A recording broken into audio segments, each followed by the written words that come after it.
Bienvenue les amis pour cette deuxième édition de l'entretien inattendu de l'aventure en conscience. Alors aujourd'hui, j'ai le grand plaisir de recevoir Mika Deniso en direct de Bali. Bonjour Mika. Bonsoir, bonsoir Philippe. Ah oui, c'est vrai que chez toi, c'est le soir. Oui, c'est le Euh, soir. Quel temps il fait à Bali? Ah ben nous, on a la chance, c'est qu'il fait toujours beau ici, hein. Il y a toujours du Oh, soleil. On est aux alentours de 33 degrés, 34 degrés chaque jour, quoi. ben, ouais, c'est génial ça. Alors, le programme s'appelle L'aventure en conscience, l'entretien inattendu. Mhm. Les gens que nous recevons sont des aventuriers de la conscience. En quoi tu te reconnais dans cette définition, Mika? Eh ben, c'est simple, pour moi, un aventurier, c'est une personne qui décide d'aller à la découverte de quelque chose qu'il ne connaît pas et qui s'investit corps et âme. C'est-à-dire que quoi qu'il arrive, quels que soient les obstacles qu'il va rencontrer sur son chemin, il n'abandonne pas, il avance. C'est-à-dire qu'un obstacle, c'est juste un défi parmi tant d'autres. Et, euh, et c'est pour moi une des plus belles aventures. C'est d'ailleurs, je dirais même la quête ultime, hein, d'être aventurier de la conscience. Ça demande du courage, ça demande de la volonté, ça demande de la persévérance à chaque instant. Et moi, je me reconnais dedans parce que d'abord, je suis un aventurier vraiment sur le terrain. J'ai passé énormément d'années à aller explorer des canyons, surtout ici à Bali, en Indonésie, donc aller ouvrir des canyons, donc aller dans les endroits où vierges d'humains. Il faut savoir que quand on rentre dans un canyon, euh, une fois qu'on passe la première cascade, on enlève la corde, c'est ce qu'on appelle le point du non-retour. On ne peut plus revenir en arrière, on est obligé d'aller jusqu'au bout. Et donc, D'accord. si on regarde cette métaphore, c'est vraiment intéressant parce que les aventuriers de la conscience, pour moi, un aventurier de la conscience, c'est une personne qui décide de rentrer aussi dans un canyon. C'est-à-dire qu'en règle générale, quand on démarre, ou quand on rentre dans cette quête, on ne sait jamais où on va, hein. Toutes les personnes qui ont mis le pied sur l'escalier des 1000 marches, comme je l'appelle, hein, vers l'éveil, un éveil personnel, on ne sait pas où on va. On y va parce qu'on est porté, on a la foi, on sent quelque chose qui nous appelle, j'appelle ça l'appel de l'âme. Et puis après, on a le choix. C'est soit on se dit, ah, je ne descends pas, ou alors je vais voir un petit peu en bas, puis en bas, je reprends la corde pour remonter et je reste chez moi et je continue ma vie normalement. Ou soit, à un moment donné, on a mis le pied, quelle que soit la pratique. Il y en a qui rentrent sur la chemin de l'éveil par le yoga, hein. Je crois que tu es partisan du yoga, Philippe, Alors, par la ça a méditation. été un des grands chemins, oui, effectivement. Voilà. Et ça peut être aussi par des livres, tout simplement, la lecture de certains sages ou de certains maîtres, etc. Ou autres pratiques, hein. Et puis, une fois qu'ils ont commencé à lire, ils disent, ben, j'ai envie d'aller voir plus loin. Et là, ils enlèvent la corde et c'est le point du non-retour. C'est pour ça que j'aime bien identifier ça au canyon. Et une fois qu'on est engagé, c'est-à-dire qu'une fois qu'on a vu quelque chose, on ne peut plus ne plus le voir. Une fois qu'on a saisi quelque chose, on ne peut plus le plus saisir, ça fait partie de nous. Et comme tu les appelles, les aventuriers de la conscience, pour moi, ce sont ces êtres qui ont décidé à un moment donné de s'engager, qui savent qu'il n'y a plus de point du non-retour. C'est qu'une fois qu'on a décidé de rentrer sur ce chemin, eh ben, on y va jusqu'au bout. Et le bout du bout, c'est, en tout cas, pour cette vie, c'est quand on donnera le dernier souffle. Et donc, jusqu'au dernier souffle, on sera dans le canyon. En tout cas, c'est ma vision enfin, c'est la définition que je donne aux aventuriers de la conscience. Ouais, il n'y a pas de, il y a pas de il y a plus de retour en arrière, il n'y a pas de possibilité de retour en arrière. Et puis en même temps, je ne sais pas si ça t'est déjà arrivé, mais euh, si tu décides à un moment donné de dire, OK, je fais comme tout le monde, je me pose, j'arrête l'aventure, ça dure qu'un temps finalement, parce qu'à un moment donné, ça te rattrape. Ah oui, c'est ça, c'est ce que j'expliquais là juste avant. Je disais, il y a l'appel de l'âme. Oui, c'est À un ça, moment une espèce donné, de... il y a cet appel qui dit, mais attends, là, ça va pas. Il faut que tu y ailles, il faut que tu y ailles, pousse, Ouais. avance, avance. Et c'est intéressant parce que sur le plan physique, d'abord sur le plan mental, ça peut générer énormément de choses comme de la dépression, des troubles, etc. Mais sur le plan physique, ça génère aussi des maladies, ça génère, moi, à un moment donné, dans mon chemin, j'ai eu ces périodes que tu dis où j'ai voulu sortir du canyon et on m'a retiré. Mais pendant ces sorties, j'ai eu de l'allergie, mais quand je dis de l'allergie, c'était vraiment chronique, c'était du matin jusqu'au matin, tout le temps. Il y avait quelque chose, je ne pouvais plus respirer. Et donc, c'est vrai que si on regarde les signes qui nous sont envoyés, en tout cas, on peut très vite s'apercevoir qu'on n'est plus sur son chemin. Et c'est soit on n'y va pas. D'ailleurs, dans les tarots, c'est la papesse qui dit ça dès le début. Ouais, C'est qui arrive à la deuxième carte et qui dit, écoute, voilà, soit tu t'arrêtes maintenant, vaut mieux, parce qu'une fois que tu vas passer de l'autre côté, tu ne pourras plus faire marche arrière. c'est ça. Ok, Ouais, c'est ça. absolument. Alors, selon toi, quel a été le point de départ finalement de cette aventure? Quel a été en fin de compte le point de bascule? Je dirais que le point de bascule, je pense que chaque personne, à un moment donné dans son existence, a une expérience, quel que soit l'âge, qui va faire qui va le marquer. C'est comme c'est une empreinte, comme une imprimante. Une imprimante, qu'est-ce qui va être imprimé? Et pour moi, ça a été à l'âge de 13 ans, où pendant 18 mois, j'ai été esclave d'un homme. Voilà, donc esclave psychologique, viol, etc. Ça a duré 18 mois. Mais pendant ces 18 mois, qu'est-ce qui s'est passé? Alors, j'étais enfant. Sur le coup, je me dis que, voilà, mais je vois bien que c'est le point de départ. Parce que pendant ces 18 mois, après coup, il s'est passé quelque chose. C'est qu'à chaque fois que lui faisait ses affaires avec mon corps, j'ai appris naturellement, comme un enfant, à me détacher du corps et à utiliser, en fait, mon imagination pour me créer autre chose pour éviter la douleur. Et qu'est-ce qu'il a fait? C'est que c'est quand tu t'entraînes pendant 21 jours, c'est ce que c'est, tu connais, quand tu t'entraînes pendant 21 jours à faire des choses, ça devient un automatisme. C'est ça, le fameux cycle des 21 jours. Voilà. Et moi, je l'ai fait pendant 18 mois. Et qu'est-ce qui s'est passé? C'est que, sans m'en rendre compte, c'est que naturellement, quand j'ai grandi, après 16, 17 ans, enfin plutôt à 16 ans, c'est passé que j'arrivais à faire cette distinction entre le corps, le mental, la conscience, l'inconscient. Enfin voilà, il y avait une séparation qui s'est créée, en tout cas en moi, et qui m'a ouvert les yeux en me disant, mais il existe autre chose que juste la vie telle que l'on vit là, ou les plaisirs de la vie mondaine, etc. Et c'est là où je me suis encore plus posé. Donc, c'est à 16 ans que j'ai commencé à méditer pour la première fois, suite à un livre, je pense que tout le monde l'a lu, c'est Le troisième œil de Télopsan Grandpas. Tu le connais, non? Je crois que c'est un peu le premier bouquin que j'ai dû lire. Voilà, voilà. Qui m'a Moi, emmené, c'est lui qui m'a emmené dans une librairie ésotérique. c'est ça. Donc, moi, ça a été ça. Et si tu veux, tout ce que après j'ai pu lire de lui puis d'autres personnes me ramenait à l'expérience que j'avais vécue. Et c'est comme ça en fait que je l'ai alchimisé. Et donc pour moi, le point de départ, ça a été cette expérience. Et, parce que elle a été quelque part, c'était la plus belle des expériences en fait pour moi. Et d'ailleurs, j'ai remercié après avec des années mon agresseur en fait, enfin mon bourreau, parce qu'il je pense que c'était indispensable que je passe par là pour continuer mon chemin, simplement. Si on Oui. considère que, il y a une naissance avant, bien sûr. Donc, si je me suis incarné, et pour activer, je pense, pour moi, pour activer beaucoup plus rapidement ce que j'avais emmagasiné dans mes vies précédentes, j'ai eu ce déclencheur. Alors, douloureux, c'est clair au départ, mais très vite, ce qui m'a permis en fait d'aller vraiment dans la direction où je devais aller dès le départ, et ce qui fait que j'ai toujours été à ma place, en fait. Ok, alors du coup, tu en as fait ton job, quoi. Oui, voilà, j'en ai fait mon travail. Alors, ça n'a pas été tout de suite. Alors, j'ai toujours accompagné des personnes de manière différente. Mais au départ, il y avait tout ce qui était lié au domaine holistique, la spiritualité. Je voulais le garder pour moi. C'est-à-dire qu'il y a quelque chose que je voulais protéger, C'est le que je côté voulais garder. secret, le côté sacré et secret. C'est ça.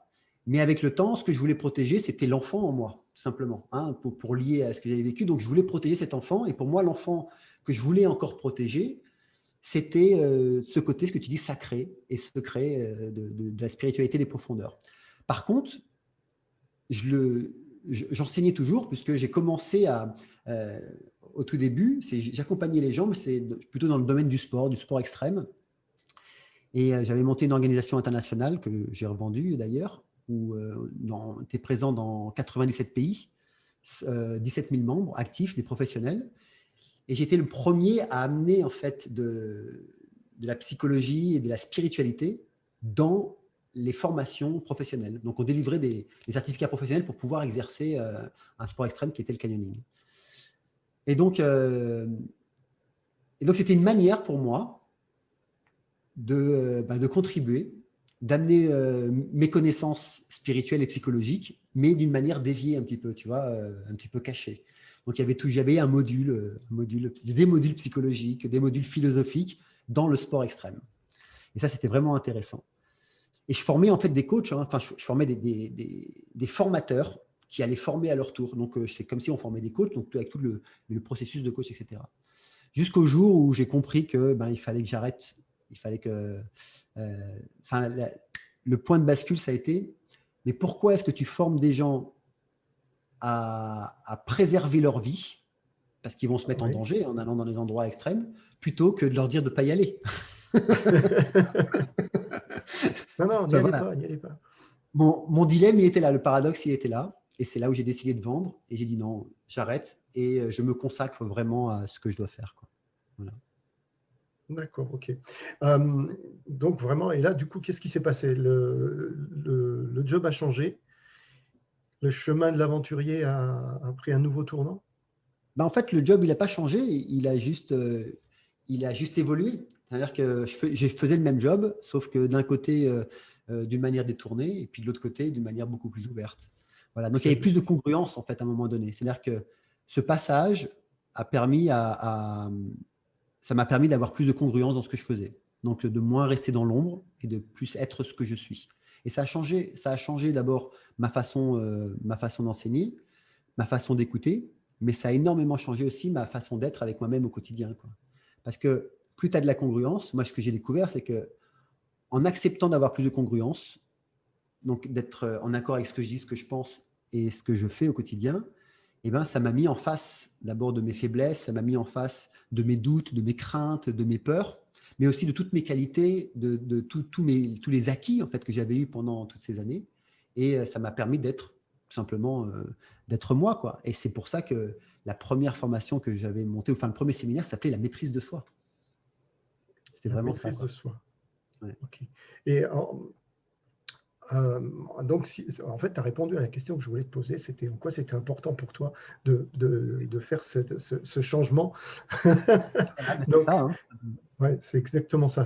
L'idée, c'est à partir du moment où tu t'es plus senti aligné ou en congruence avec ce que tu faisais, c'est ce qui t'a permis aussi d'aller chercher une autre mission d'âme. En fait, c'est la suite. Tu disais tout à l'heure, on parlait de l'appel de l'âme. Et je pense que toute personne sur le chemin de l'éveil, quel qu'il soit, on a des étapes. J'ai une amie qui s'appelle Daniela et qui parle souvent c'est elle qui m'a donné cette métaphore de l'oignon, que quand on est sur le chemin de l'éveil, c'est comme si on épluchait un oignon. Et j'ai trouvé ça très bien parce qu'il y a toujours des couches et des couches et des couches supplémentaires. C'est un petit peu ça, c'est-à-dire que tu chemines avec les ressources que tu as au départ, avec tes doutes, avec tes craintes, avec tes limitations, telles qu'elles sont, peu importe. Et puis à un moment donné, tu marches sur ton chemin et tu es confronté à ces limitations-là. C'est-à-dire que tu sais que là, c'est soit tu restes là où tu es, et donc tu n'es plus un explorateur de la conscience, simplement, soit tu décides d'ouvrir ces portes et de passer de l'autre côté, donc d'aller continuer à explorer. Et moi, c'est ce qui s'est passé, c'est que j'ai vu que là, j'arrivais à une limite et que j'allais tourner en rond. Et moi, ayant un besoin de croissance et de contribution, ça ne pouvait pas le faire. C'est-à-dire qu'à un moment donné, non, ce n'était pas possible. Donc, il fallait impérativement que j'ouvre les portes, même si ça me faisait peur, même si ça me… Je t'assure que moi, à la base, je suis quelqu'un qui est ultra timide. Parler en public, c'était une catastrophe pour moi. Et mon premier séminaire, on était 7 personnes, j'étais comme ça. Juste avant de rentrer dans la salle, 7 personnes seulement. J'étais stressé, mais je savais à quel point ça allait être salvateur, que c'était cette porte qu'il fallait que je franchisse. Et c'est que quand j'ai fini ce premier séminaire, c'était ici à Bali, que ça a été une évidence, en fait. C'est que effectivement, voilà, j'ai passé une étape et maintenant, en fait, je franchis un autre obstacle et c'est parti pour la suite de l'aventure. Voilà. Ok, merci. Alors, est-ce que tu es quelqu'un comme moi qui qui se demande souvent qu'est-ce qui manque au monde aujourd'hui pour qu'il avance. C'est une question que je me pose tous les jours, en fait. Ben, qu'est-ce qui manque au monde? Pour moi, je dirais qu'une seule chose, en fait, que je mettrais dans un seul mot, c'est de la sensibilité. Voilà. On manque de sensibilité, de plus en plus de sensibilité. La sensibilité au monde qui nous entoure, à la nature, sensibilité à nos émotions, aux pensées que l'on a, aux paroles que l'on distribue. Et on pourrait mettre ça dans un mot que j'aime bien employer, c'est de se respiritualiser, hein, tout simplement. Et pour moi, ce qui manque vraiment, c'est ça, c'est de la sensibilité. De plus en plus, on peut voir autour de nous que les choses sont faites de manière instinctive, naturelle, sans conscience aussi. Automatique. Automatique, voilà, c'est ça, automatique. Et alors que, on se lève le matin, pour beaucoup, se lèvent le matin, la première chose qu'ils font, c'est prendre leur téléphone, faire ça, ça, ça, ça. Il n'y a plus de sensibilité du monde. Mais pourquoi est-ce que je me réveille et prendre, toi qui fais du yoga, avec le pranayama, c'est et si je respirais d'abord la vie? Et si je prenais conscience que je suis vivant? Déjà, rien que ça. C'est pas grand-chose, hein. Ça paraît peut-être, je sais pas, ceux qui nous écoutent, ça peut paraître ridicule ou petit, mais faites juste l'expérience de vous réveiller un matin et la première chose que vous faites, vous ouvrez votre fenêtre même s'il fait froid et puis… Voilà. Ouais, mais c'est ça, c'est reprendre conscience de qui l'on est. Oui. Cette sensibilité-là, c'est à chaque instant essayer d'être, même si ce n'est pas toute la journée, parce qu'on est pris dans le travail, etc., mais se donner des moments de pause où je suis conscient d'être là, conscient d'être vivant. Oui, et ça va dans tout, hein, c'est que boire un verre d'eau, à un moment donné, on le fait tellement naturellement. Donnez-vous un déclic, et si je buvais cette eau en conscience et susurrer l'eau, regarder ces molécules d'eau qui vous traversent, la fraîcheur de l'eau qui passe à travers tout votre corps, mais c'est magique. Ça, si vous le faites le matin au réveil, j'en ai des frissons d'ailleurs quand j'en parle, mais c'est quelque chose de magique de sentir cette eau qui diffuse dans notre corps, c'est une sensibilité. Mais la même chose, si vous avez un animal de compagnie, un chien ou un chat, bon, on va le caresser parce qu'il vient nous voir. Mais si à un moment donné, on s'arrête, moi, c'est ce que je fais, par exemple, le matin quand je médite, à 4 heures du matin, je vais méditer, j'ai un petit chien baliné qui attend que je finisse de méditer. Et à chaque fois qu'il voit que j'enlève j'ai un châle parce qu'il fait froid, que je l'enlève, il sait que j'ai terminé. Ou quand il entend le haut final, il saute sur le gazebo, il vient vers moi. Et là, qu'est-ce que je fais? En toute conscience, je deviens sensible avec lui. Ce n'est pas une caresse. Je lui fais un massage du troisième œil, comme ça. Et je lui fais vraiment le massage de la tête, comme si je massais un être humain, mais un vrai massage. Je peux t'assurer que il prend des positions où il y a une vraie tendresse qui est en train de se mettre en place. C'est une vraie tendresse. Hein. Et d'avoir de la sensibilité, c'est ça. Quand on observe quelque chose, quand on regarde un arbre, on peut juste regarder un arbre ou les étoiles, ou alors se poser sur l'arbre. Et puis observer chacune de ses feuilles, de ses fleurs, regarder où il prend sa source, le travail qu'il fait pour nous envoyer de l'oxygène. Enfin, c'est ça la sensibilité. Et moi, pour moi, c'est ce qui manque vraiment, quoi. Ça me fait penser à Thich Nhat Hanh.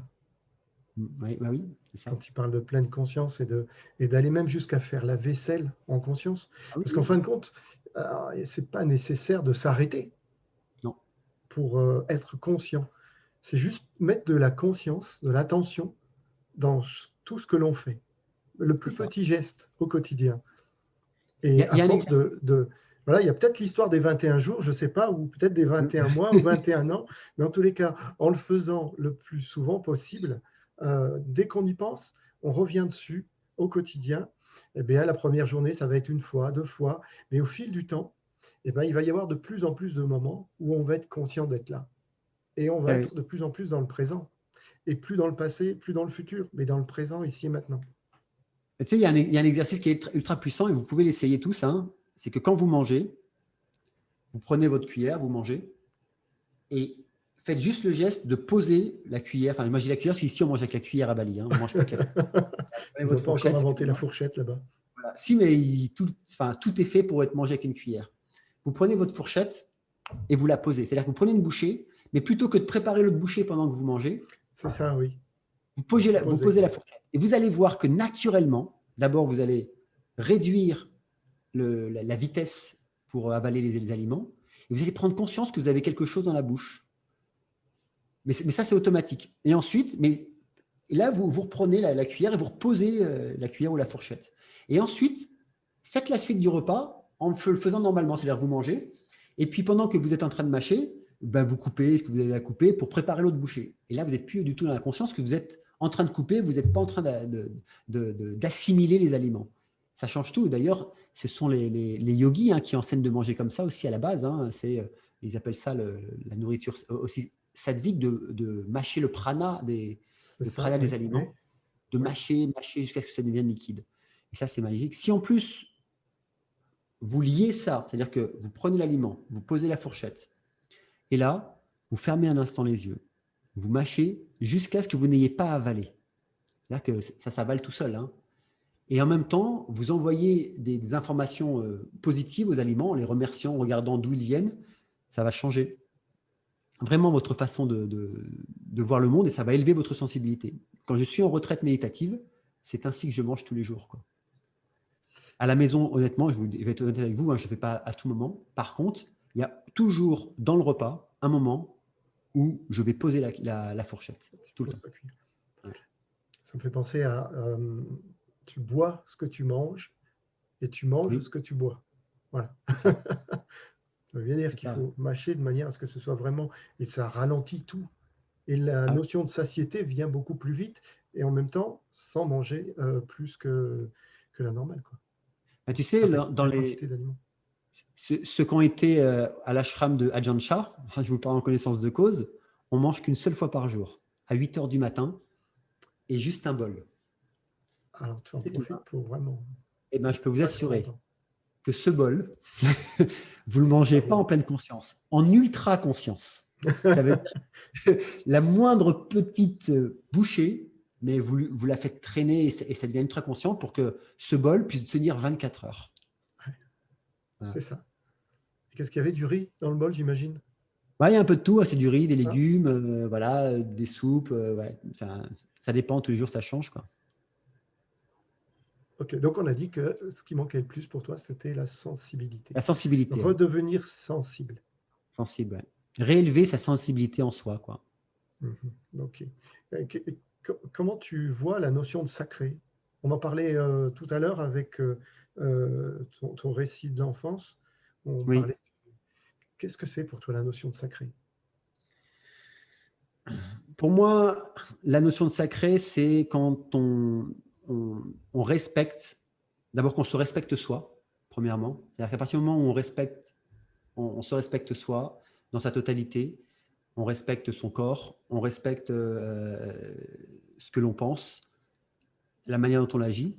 D'abord, c'est ça. Ensuite, c'est de respecter ceux qui sont autour de nous, donc les autres, mais pas que les êtres humains, les non-humains aussi, je parle de la biodiversité, des animaux, et de respecter la terre qui nous accueille.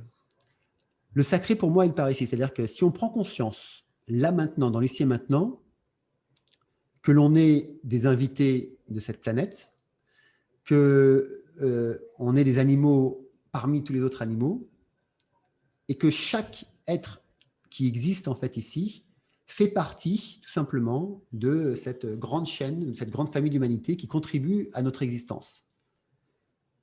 Là, on rentre dans ce qu'on appelle, pour moi, le sacré. Le sacré, c'est cette conscience permanente de se dire, mais est-ce que ce que je vais faire, ou est-ce que je fais, ce que je vais entamer, quel est le projet que je vais mettre en place, est-ce qu'il contribue à détruire ce qui nous entoure, donc à me détruire moi-même, puisque celui qui pense aux futures générations se sauve lui-même, tout simplement. Il faut comprendre ça. C'est-à-dire que, oui. Ou est-ce que ce que je vais faire, non, il ne contribue pas, mais je le fais quand même. Et là, on n'est plus dans le sacré. Pour moi, le sacré, je ne le mets pas sur un piédestal ou quelque chose d'imaginaire ou très loin. C'est vraiment dans les actes du quotidien de se dire que qu'est-ce que je vais faire du temps qui m'est imparti? Notre temps de vie, pour moi, est la chose la plus sacrée. On a un temps de vie qui est limité, en tout cas pendant cette existence. Et dans ce temps de vie, on peut faire tout ce qu'on veut. C'est-à-dire que là, je peux prendre le verre et le casser. Je peux dire, tiens, je prends ma montre, je la déchire, de toute façon, demain, je vais en racheter une autre. Ou alors, je peux faire attention à ce verre-là parce que je vais dire non, j'ai un verre, mais je vais le garder toute la vie parce que ça ne sert à rien que j'en achète un autre, par exemple. Ça va suffire. On peut faire ce qu'on veut. On peut décider de toutes les directions qu'on veut prendre. Mais soit on le décide avec sa sensibilité, qu'on nous parlait tout à l'heure, et dans ces cas-là, on rentre dans l'espace sacré de la vie, et ça change tout. Parce que la personne qui vit avec la conscience du sacré, donc la conscience de prendre soin de soi, donc de son corps, ouais, de prendre soin des autres, ne voit pas le monde de la même façon qu'une personne qui ne vit pas avec cette conscience du sacré. Et bien entendu. Voilà. Et donc, pour moi, le sacré se joue là. Qu'est-ce que je vais faire du temps qui m'est imparti? Et la prise de conscience du soin que je vais prendre à moi et aux gens et aux choses qui m'entourent au quotidien et de cette planète qui nous accueille. C'est juste que, alors je sais que ce n'est pas facile puisque tout ce que l'on fait aujourd'hui, malheureusement, des fois j'arrive à des moments où je suis là et je lâche tout et je me dis mais je suis prise au piège parce que tout ce que l'on fait, à un moment donné ou un autre, surtout dans notre monde actuel, dans la grande machine dans laquelle on est rentré, on contribue, que l'on le veuille ou pas, à une destruction quelque part. On y contribue. Et donc, il y a un grand dilemme, il y a un grand paradoxe qui peut se mettre en place en vous, en disant, mais en fait, la seule chose qu'il faudrait que je fasse pour pouvoir être le plus sacré possible, c'est de ne plus rien faire quelque part. Oui, c'est un paradoxe, c'est très grand.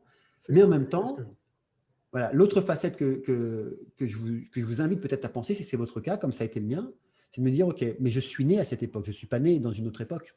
Si je suis né là, aujourd'hui et maintenant, en 2021, enfin, je suis né en 1971, moi, mais si je vis là en 2021, c'est que j'ai toutes les capacités et les qualités pour pouvoir faire en sorte d'exprimer ce que je dois exprimer là, ici et maintenant. Tu parlais du moment présent. Hein. Donc, c'est d'accepter l'époque dans laquelle je suis. Et l'époque dans laquelle je suis, c'est une époque, effectivement, où quand même, c'est une époque de destruction. Hein. Tout ce qu'on fait, il y a cette sensation de destruction. Alors, qu'est-ce que je vais faire avec? Comment est-ce que je vais pouvoir m'en sortir?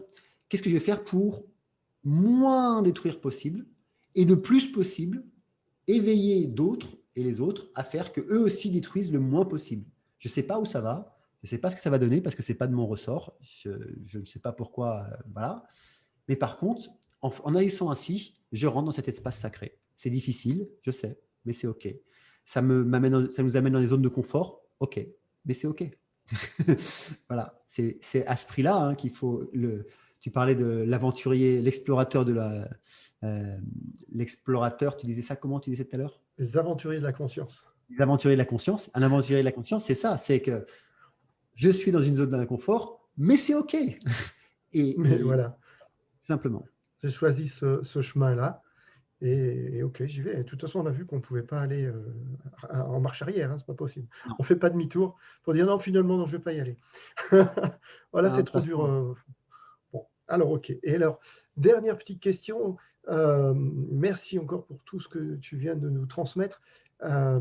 S'il y avait un message à faire passer, ça serait quoi? Alors, ça dépend. Malgré que tu en as fait passer beaucoup des messages. Oui.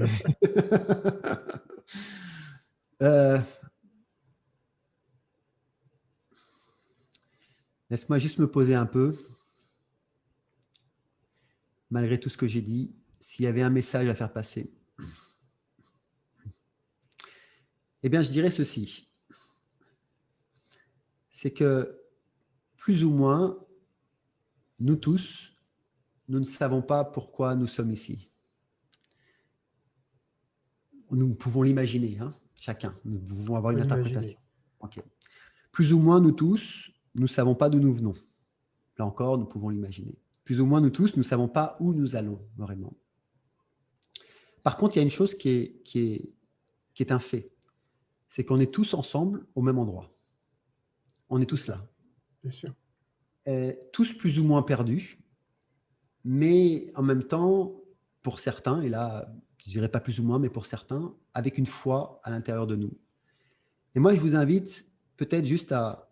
Le message que je voudrais faire passer, c'est de vous mettre un petit peu sur la colline et d'observer le monde dans lequel on est, donc vous, moi, tout le monde, là, un petit peu en hauteur, et puis juste de se dire que nous faisons tous partie de cette grande famille de l'humanité.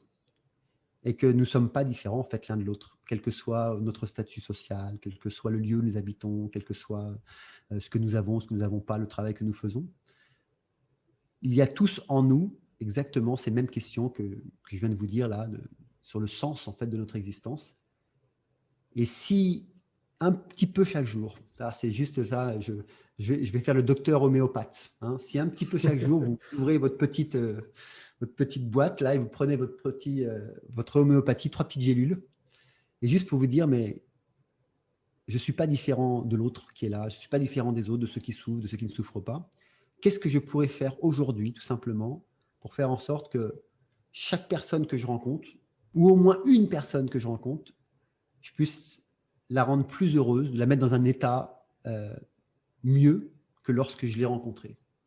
Et bien juste ça, je pense que ça permettrait à notre monde tel qu'il est, aux sociétés telles qu'elles sont, de devenir plus sensibles et plus humaines. Voilà, c'est peut-être mon message que je veux faire passer. Voilà, soyons des contributeurs, des contributions au monde. Exact. Ok, ben merci infiniment, Mika. Merci beaucoup. Merci à toi, Philippe. Voilà, on mettra, pour te retrouver, c'est très facile, hein, sur Lenomine. Et puis, on mettra les liens dans le générique. Merci à tous votre attention. Et puis, à la prochaine fois pour un nouvel entretien inattendu. À très bientôt.